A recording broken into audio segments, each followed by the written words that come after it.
Hello my dear students, a very good morning. Today we are going to continue with the question answers of the chapter The Great Uprising. Okay, so yesterday we discussed the answers of question number A. Today we'll be discussing the question answers of question number B. Give long answers for the following questions. List the economic and political causes of the revolt of 1857. So for this question you have to list down, okay, you have to write down the economic and political causes of the revolt of 1857. So it is going to be a long answer. Okay, so when we were discussing the lesson, I have already explained you detailedly about the various causes for the revolt of 1857. Please check the video. Please, you see the video so that you can understand the entire chapter. And this chapter, the revolt of 1857 or the Great Uprising, is one of the most important chapters, okay, of Indian history, okay, because it was the beginning of the independence movement in India. Okay, so you have to know, you need to know, you should know about this particular revolt. Okay, so we have already discussed detailedly. We will discuss it again now so that you can write the question answers properly. If you have any problem, please let me know. Okay, list the economic and political causes of the revolt of 1857. Now, what were the economic causes? The exploitation of the Indian people, okay, was the most important reason, was the most most important reason for the outbreak of the revolt of 1857. Yes, it is clearly mentioned here in your book.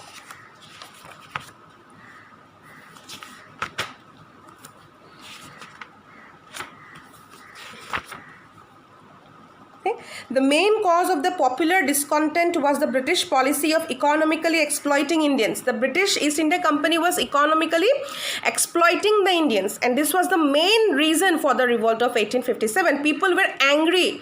The hearts of the people of India was filled with angst against the British East India Company because of the various schemes and policies, exploiting schemes and policies introduced by the British East India Company. So economic causes was one of the most important cause.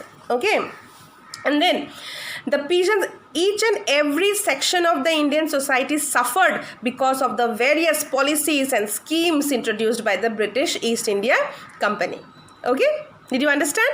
Now let us discuss how were the Indian people affected by the various economic policies and policies introduced by the British East India Company. Let's discuss the economic causes for the revolt of 1857. The peasants were most affected by the various economic policies introduced by the British East India Company.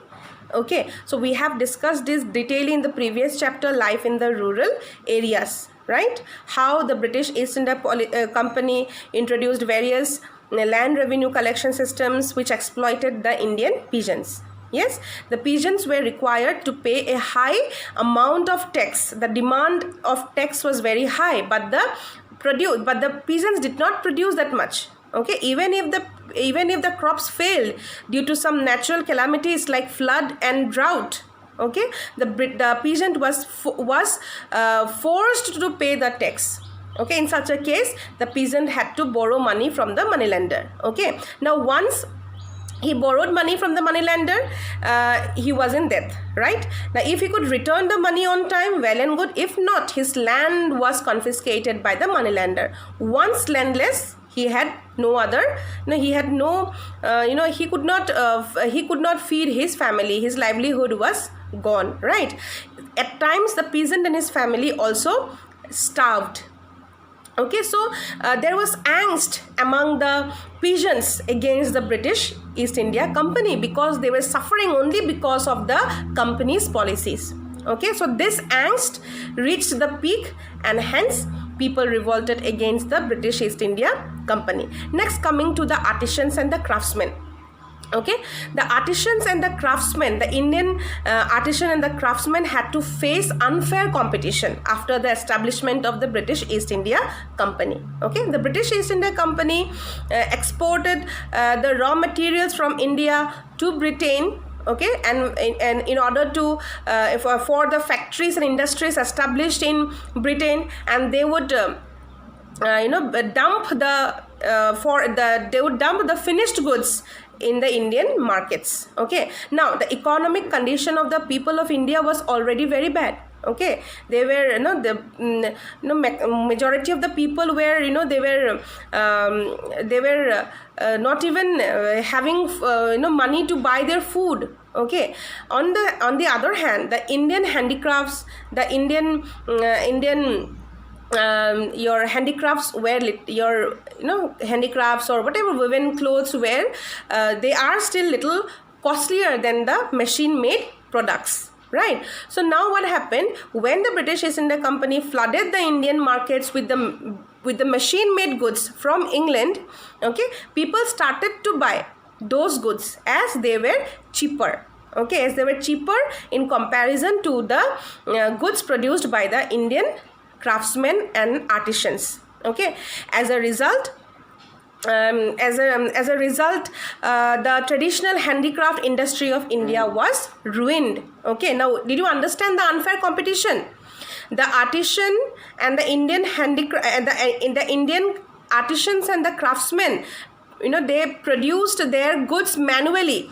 Right, at that time there were no industries and machines in India.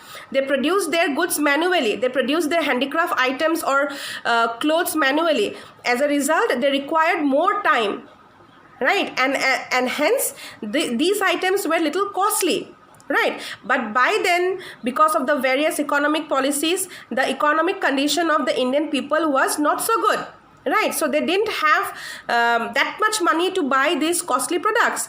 At that same time, the British East India Company flooded the Indian markets with cheap machine-made goods, machine-made clothes, or whatever was required for whatever was required in India. Right, so people now had no option.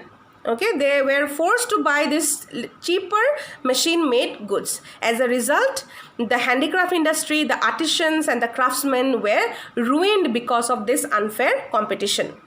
Next, the old ruling class was displaced. Now, the British East India Company annexed many territories, and the kings and the princes of those territories were displaced.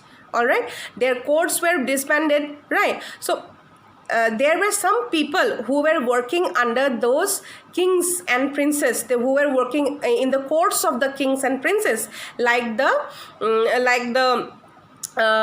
priest, or maybe the court poets or the court musicians. These people lost their job after the British annexed various Indian territories and kingdoms.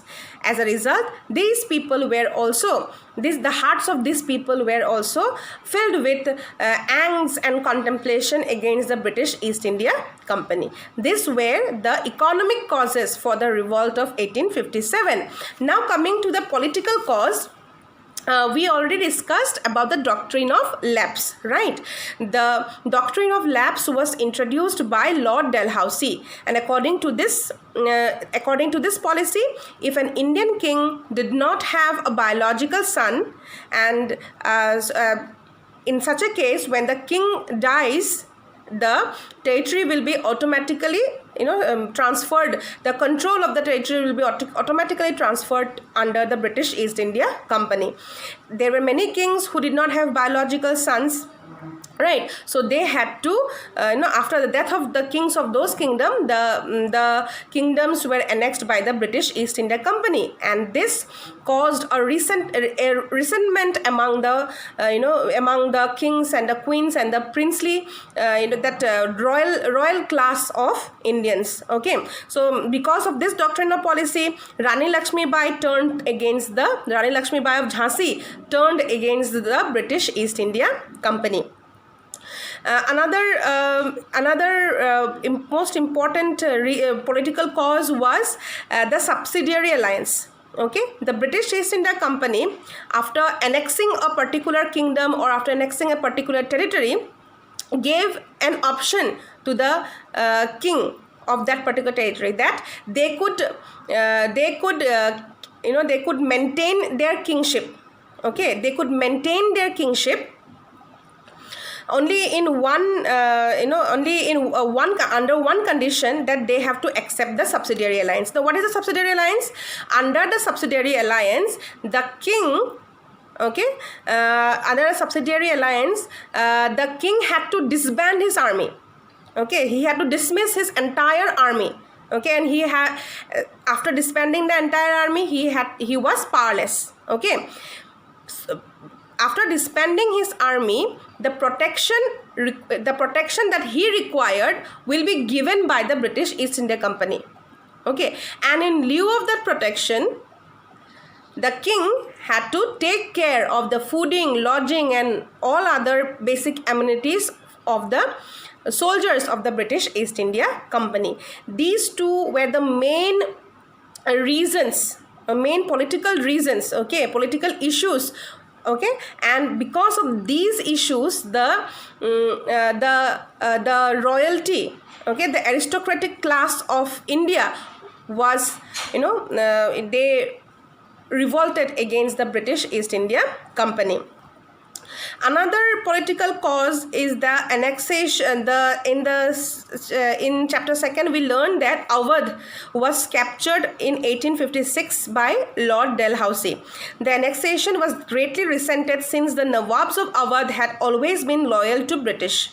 Okay, the annexation of Awadh was not taken very nicely by the Nawabs of Awadh because they were always loyal to the British East India Company. The annexation was seen as an act of betrayal. Okay, and these deeply hurt the sentiments of the people of Nawab, especially the sepoys, because most of them were from Awadh. So these were the social and economic and political causes for the revolt of 1857. Okay, thank you.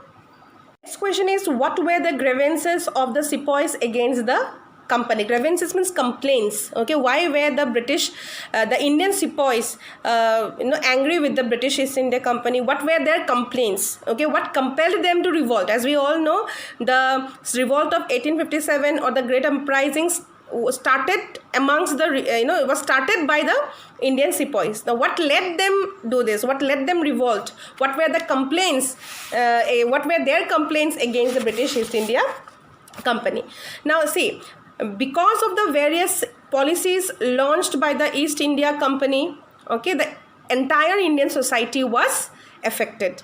The Indian sepoys were also the part of the Indian society, and hence they were also affected by the various policies of the British East India Company. Another important fact is that the majority of the sepoys in the British under the British East India Company were Indians. Majority of the Indians were recruited as sepoys in the army of the British East India Company. These sepoys, they had a constant fear that their religion was under threat. Okay, they were constantly fearing that their religious beliefs or their customs and traditions is being hampered. Okay, so let's understand the grievances of the sepoys against the complaints of the sepoys against the British East India Company. First of all, the most important reason is that the Indian sepoys were paid less than the British sepoys.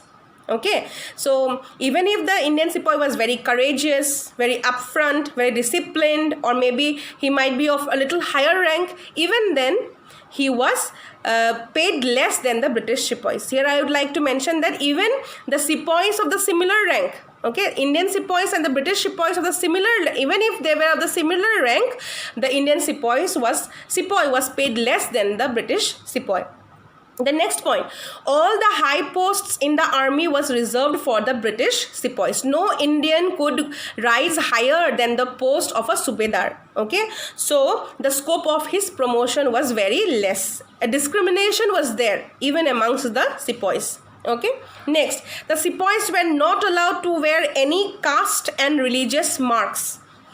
Okay, the Indian sepoys were not allowed to wear religious and caste mark like the sacred thread that the Hindu Brahmins wear. So such kind of religious marks, or the tika that the Hindus wear, or the cap that our Muslim brothers wear, such kind of religious marks or caste or caste marks were not allowed to were not they were not the Indian sepoys were not allowed to wear such religious and caste marks.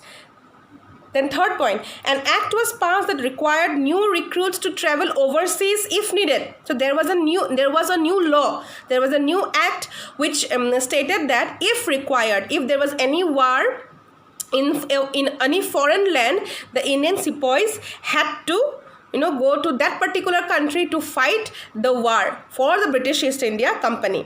The Hindu sepoys were angry with this act because there was a belief among the Hindus that when one crosses when one travels across the ocean or sea, he loses his caste. Okay, so this was another important reason for another important grievance against the British East India Company. Next, the foreign service allowance or bhatta which the sepoys got when they were sent to fight outside the country was discontinued. So when a sepoy had to go outside the country to fight, had to go outside the country for a war, he was given a special allowance, a little extra in his salary, which is known as bhatta. This was discontinued. Okay, and hence the Indian sepoys were very angry with the British East India Company. These were the grievances of the Indian soldiers against the British East India Company. The next question is, what was the greased cartridge incident? Okay, so the greased cartridge incident was the immediate cause for the revolt of 1857. All right, the stage for the revolt of 1857 was already set. People were already angry. We have already discussed the various economic, social, political causes for the revolt, military causes for the revolt of 1857. Now we are going to discuss the immediate cause, the cause which was the immediate cause, which is also known as the greased cartridge incident. Okay, the Indian sepoys were already angry. We have discussed just now. The Indian sepoys were angry. Okay, so so in that particular time only, the British East India Company had introduced a new rifle which was known as the Enfield Pritchard rifle. This rifle was manufactured in a place named Enfield, and it was made by a person. It was designed by a person named Pritchard. So hence this rifle was known as the Enfield Pritchard rifle. Okay, and the sepoys had to bite the cartridge. Okay, before loading into the rifle, the sepoy had to bite the cartridge, and remove a paper, a greased paper, okay, which wrapped the cartridge, and then load the cartridge into the rifle. Now there was a rumor that these greased paper, okay, which covered the cartridge, was made from the fat of cows and porks. Okay, this was a great cause of resentment among the Indian sepoys. Okay, because cows are regarded holy by the Hindus. They don't eat beef. Okay, and pork, or the pig, is regarded dirty or unholy by the Muslims, and the Muslims don't consume pork. So it was a great setback to the Indian sepoys. They felt that their religion was at threat. They felt that it was a way to decast the sepoys. All right, so this was the greased rifle incident. Okay, this it was a disrespect shown to the soldiers, to the Indian soldiers, irrespective of the religion. The Hindus and the Muslim soldiers were very angry because of this, because of the introduction of the Enfield Pritchard rifle. Okay, so and this was the immediate cause for the revolt of 1857. Am I clear? So this was the greased cartridge incident. Okay, so a new rifle was introduced by the name Enfield Pritchard rifle. Enfield was the place where the rifle was manufactured, and it was designed by a person named Pritchard. Okay, now what was the speciality about this rifle? The soldiers, okay, had to bite the cartridge, okay, and remove the paper wrapper before loading the cartridge into the rifle. And there was a rumor that this greased paper wrapper that the sepoy had to bite before loading the cartridge was made from the fat of cows and pigs. And and this was a great disrespect shown to the sepoys belonging to both Hindu and the Islamic religion. Okay, did you understand? The next question is, what were the main reasons for the failure of revolt of 1857? So it is given directly in the page number 34. Why did the uprising fail? First, the revolt did not spread to all parts of the country, nor was it supported by all groups and sections of society. Okay, although the revolt was mass revolt, but it did not spread to all the parts of the country. Okay, and few sections of the Indian society did not support the war. Okay, so there was no unity amongst the Indians. Okay, and many people even supported the British East India Company. Next, the revolt was not organized properly. The uprising in different parts of the country were uncoordinated. The rebels had no proper ideology and program. Okay, the revolt was not organized properly. It was the uprising in different parts of the country were uncoordinated. There was no coordination between the rebels. There were the rebels had no proper planning, proper ideology. All right, they did not plan how they will start the revolt. Where will the revolt start? In which particular place there will be? When will they revolt in that particular place? Everything was haphazard. It was not coordinated well. The leadership of the movement was weak. Most of the leaders fought to liberate their own territories only. No national leader emerged to coordinate the movement and give it purpose and direction. Most important reason for the failure of the revolt of 1857, that there was no national leader. And each and every leader, all right, from each and every section of society was trying to liberate their own territories. They were fighting for their own causes. There was no common goal. Okay, Jhansi ki Rani, the peasants were fighting for their own cause. The artisans had their own problems. The kings and the princes had their own problems. So there was no common goal. Everybody was fighting for their personal goals. Okay, so the goals, they were not goal oriented. And secondly, the lack of leadership. Okay. Next, the rebels were short of weapons and finances. The company's army had access to modern weaponry and unlimited funds. The Indian sepoys were short of weapons. They did not have modern warfare, modern weapons, and they had no much money, finances, okay. But the company had access to modern weaponry. They knew how to use the modern war weapons, and they had unlimited funds. So these were the reasons for the failure of the revolt of 1857. In the next class, we'll be discussing the other question answers. Thank you and have a nice day.